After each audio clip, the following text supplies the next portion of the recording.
বর্তমান পরিস্থিতি ও সম্ভাব্য মার্কিন ইরান আলোচনা নিয়ে ইসলামাবাদ থেকে আমাদের সাথে যোগ দিচ্ছেন ওয়ার্ল্ড টুনাইটের উপস্থাপক জেমস নিশ। জেমস, ইসলামাবাদে এখন কেমন পরিবেশ বিরাজ করছে?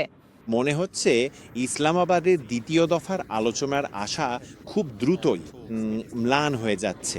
বাতাসের মধ্যে যেন এক অনিশ্চয়তার রেশ বিরাজ করছে, কারণ ইসলামাবাদ পুরোপুরিভাবে স্বাভাবিক জীবনযাত্রা চালিয়ে যাচ্ছে, তবে সেই চেক পয়েন্টগুলি বহাল রেখেই।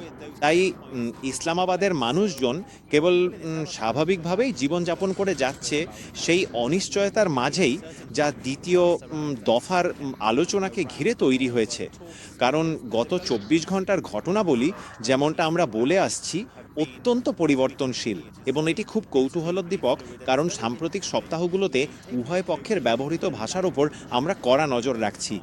এবং গতকাল আমরা মার্কিন প্রশাসনের কাছ থেকে শুনেছি যে জেডি ভ্যান্সের ইসলামাবাদ সফর বাতিল করা হয়েছে। স্থগিত নয়, তারা বলেছে বাতিল। এখন তার মানে এই নয় যে আলোচনার নতুন সময়সূচি করা যাবে না, তবে বর্তমানে যা পরিস্থিতি তাতে আলোচনা থমকে গেছে। তো জেমস, পাকিস্তানের অনুরোধে ডোনাল্ড ট্রাম্প যুদ্ধবিরতি বাড়ানোর ফলে বিশ্বমঞ্চে ইসলামাবাদের জন্য এই কূটনৈতিক জয় কতটা তাৎপর্যপূর্ণ? যখন আমরা জয়ের কথা ভাবি এবং যখন আমরা জয় নিয়ে কথা বলি, এখানকার জয় হবে শান্তি অর্জন করা।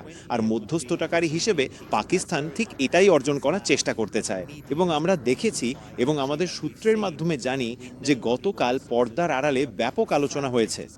মার্কিন যুক্তরাষ্ট্র এবং ইরান উভয়কেই আলোচনার টেবিলে আনার চেষ্টা চলছে। তারা আগেও এটা করেছে।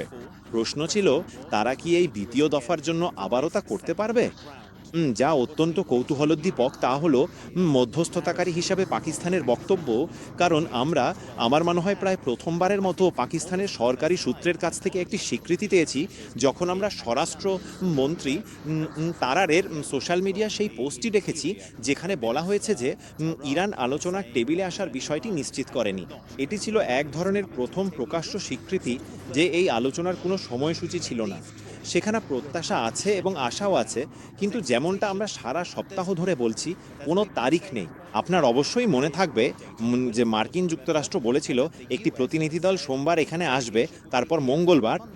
তারপর আমরা ভেবেছিলাম যে আলোচনা সম্ভবত বুধবার হতে পারে।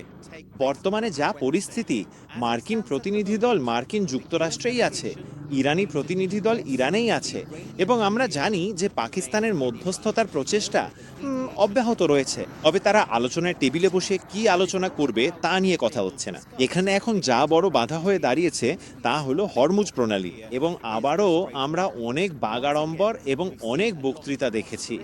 কারণ ট্রাম্প তার ট্রুথ সোশ্যাল মিডিয়ায় গতকাল বলেছেন যে ইরান হরমুজ প্রণালী পুনরায় খুলে দিতে চায়। দাবি করেছেন যে এতে তাদের প্রতিদিন প্রায় $500 মিলিয়ন ক্ষতি হচ্ছে। ইরান বলছে যে নৌ অবরোধ তুলে নেওয়ার সাথে সাথেই তারা আলোচনার টেবিলে আসতে প্রস্তুত, যা ট্রাম্প বলছেন যে যুদ্ধবিরতির কোনো শর্ত নয়।